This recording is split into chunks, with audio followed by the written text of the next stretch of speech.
This is the Big O Show. This is the Big O Show. I wanted to ask you a question about where you go for guidance. When you first got here, you had Jim Caldwell briefly, and he was the veteran coach on your staff, and then he wasn't here. Chan Gailey had veteran coaching experience last season, can be used as a sounding board. Right now, when your team is 1-5, and obviously you've got so many issues, where do you go for a sounding board or veteran guidance? I talked to, the guys on our coaching staff. So, first person that comes to mind is Danny Crossman. And then, our coordinators, George Godsey, Eric, Josh, and then our, the people on our sports staff, Caleb Thornhill, Drew Brooks, Kyle Johnston. It's really a team effort.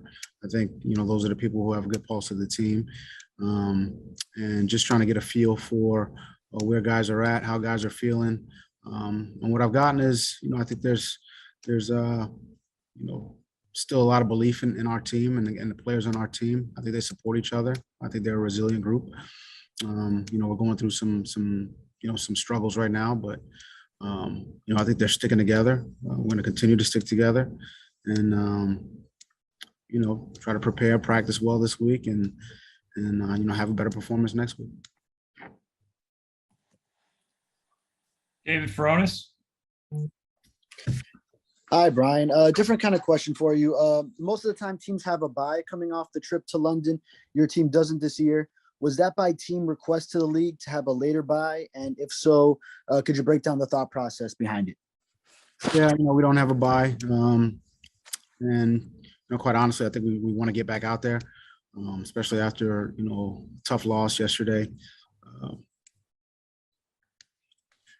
We've had, let's call it West Coast trips. And obviously this was a lot longer than that, but when we've come back late, gotten in 2, 3, 4 a.m. in the morning, and then kind of turned it around over the next couple of days. And we're gonna have to do that again this week.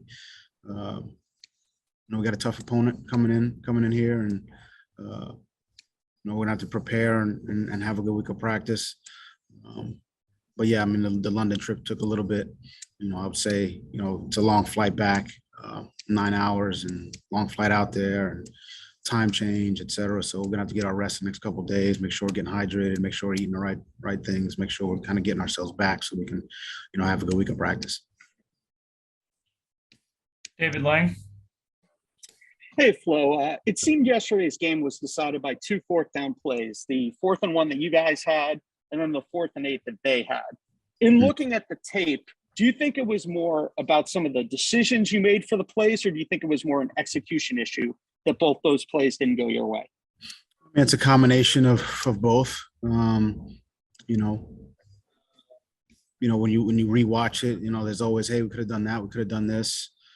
I have peace with the calls we made, both offensively and defensively. And those 4th downs you mentioned. In the moment, given,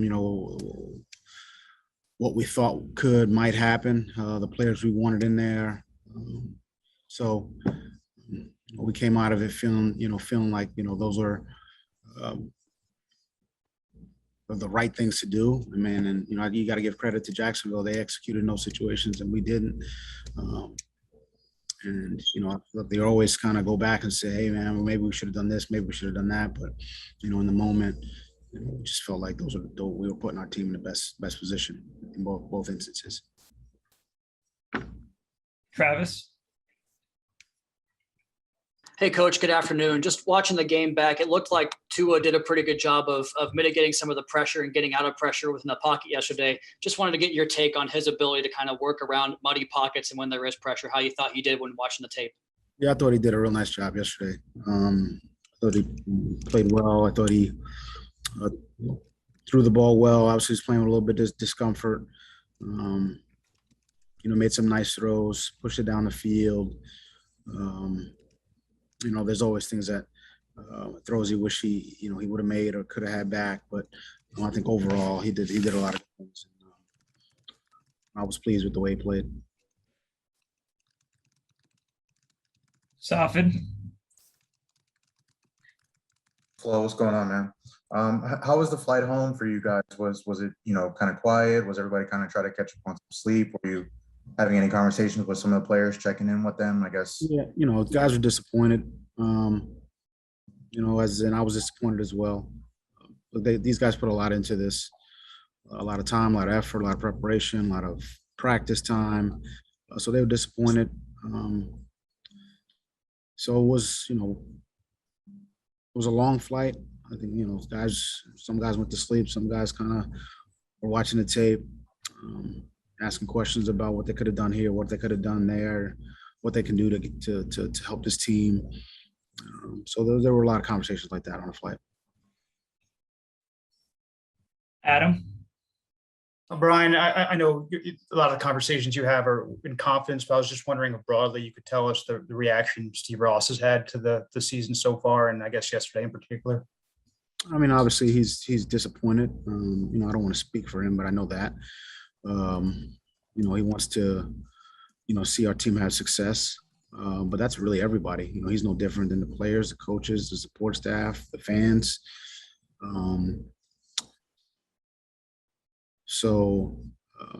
We've got to be better. I'll be the first to say that. Our players are they're disappointed as well. But what I know about our guys is we're going to pick ourselves up. We're going to come to practice on Wednesday. Try to improve, try to get better. Make the corrections we need to make.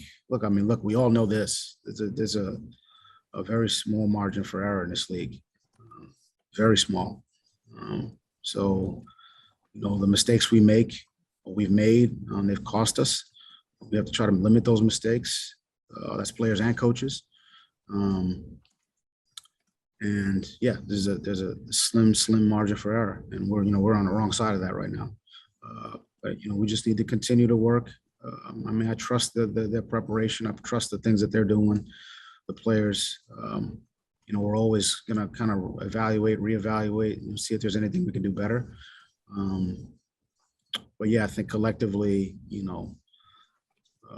Steve, Tom, Chris, Brandon, the entire organization, there's disappointment, and they want better.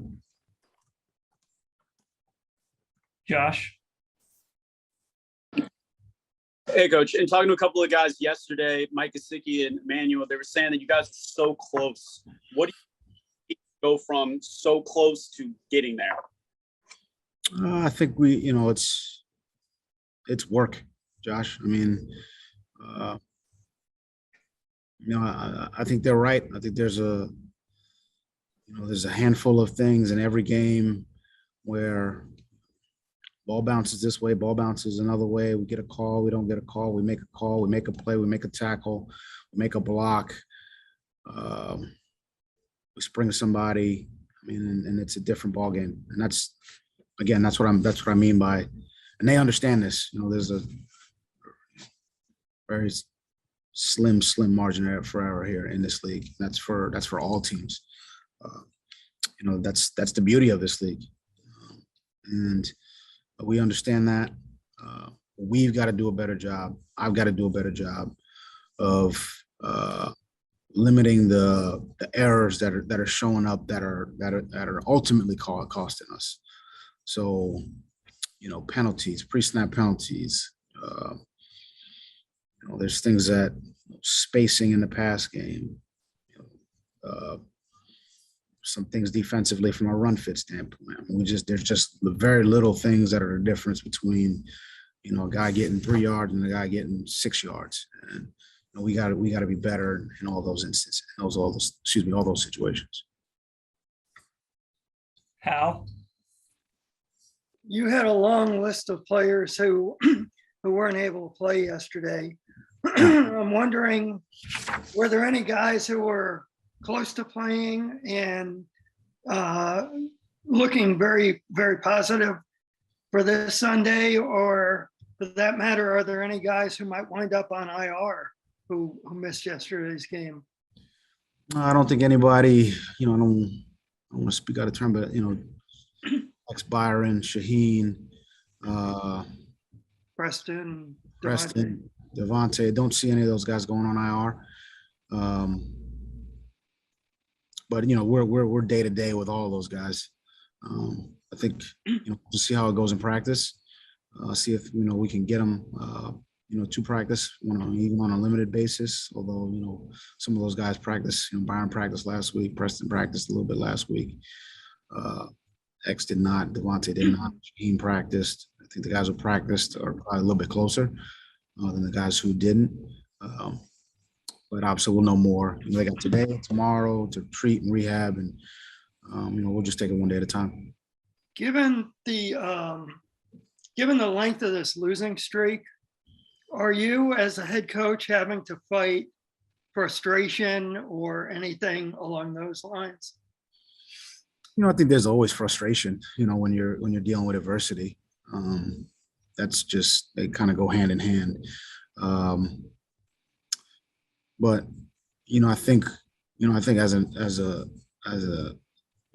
an organization, as a building, I think we're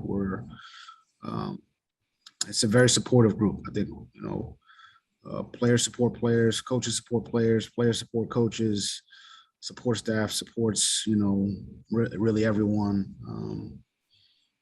So while we're all frustrated that we're not getting the results we want, I think everyone kind of believes in what we're doing, believes in our process. We need to do things just a little bit better, really, in all areas. And if we do that, I think we're all confident that things will turn. Cam? Flo, what's up, man? I was listening to some of your comments here, and I think there was common threads about mistakes and figuring out how to minimize those. Correct me if I'm wrong, but I think early in the first couple of years, you guys were really minimizing those mistakes. Yeah, I'm curious why you feel like maybe you guys have taken a step back in the mistake and maybe discipline perspective of the game. Every year is different, so it's hard to say one year to the next. There's always different players, different teams. You're dealing with different circumstances. We harp on all those little things, all those things, and those that I mentioned earlier. And we've been those are always points of emphasis.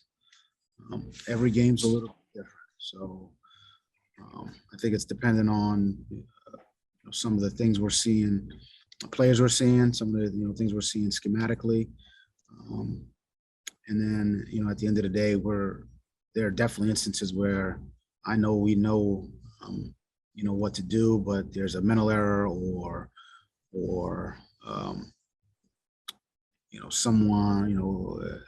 somebody goes down and we got somebody in there who didn't practice it. I mean, there's look, I'm not going to sit here and make excuses like that. I'm not going to do that either.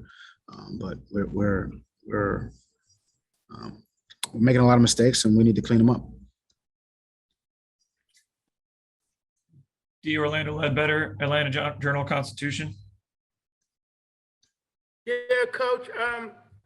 Having practice with the Falcons against them in training camp, will that be some benefit this week as you all try to get ready for the game on Sunday? I think the one benefit is, and it really is for both teams, we'll have familiarity with their players. But I'm sure Arthur didn't show all his cards and we didn't show all ours, and they got a tough competitive team, and we know it'll be a tough game. So but as far as them coming down here and practicing, I thought both teams got a lot out of that, and thank you. I think it'll be a competitive game. Cam? When you go through a stretch like this, I think 5 straight, how do you balance maybe feeling like you as a coach may have to make a statement versus counting on your player leadership to, say something to try to change this? I think look, this is a team effort. Players, coaches, we're all in this together. Obviously, I have my thoughts and my message that I give to the team, and then the leaders on our team, whether it's Elandon Roberts or Jesse Davis or Mac Hollins or whoever it may be. I think they have their own message. I think the coaching message is one, but the player message and that's a different thing. But it's all encompassing, and we all kind of work together. Marcel. Hey, Brian, wondering now that you've reviewed the tape, what did you see out of Noah's play yesterday in that spot start? I thought Noah, he did some good things. I thought he tackled, efficiently. Obviously, he had the 2 balls caught on him. I thought he was in good position on both of them. We just talked about, going up and just being more kind of aggressive to try to get it out of them. But I think Jones made a couple good plays on him. But overall, I thought he did some good things and filled in competitively. Was it the type of performance you'd expect out of him, considering how much he's been able to kind of sit on the sideline and take the game in a different perspective and learn while he's inactive? We got confidence in Noah. We put him in there, and again, he did some good things. That's what I expected. I expect him to play competitively and tackle well and know where he's supposed to be, communicate well. Obviously, like we all saw, there was a couple balls that were down the field, and I think he had a chance to make a couple plays on them, and I think that's the next step for him to go up and get a couple of those out. Got it. Thanks, Brian. All right, last question, Cam. Hey, Flo. I know you talked a little bit about that 4th and 1 with Malcolm earlier and liking what you saw there, but a lot of times you'll see coaches put the ball in their quarterback's hands in those 4th quarter situations. I'm curious how much you thought about maybe letting Tua get that and why wasn't that the answer there? We thought about that. We just felt like we had some success with Malcolm in that instance, and felt good about the play. And look, you got to give Atlanta credit. They made a good play there, and we didn't get it done.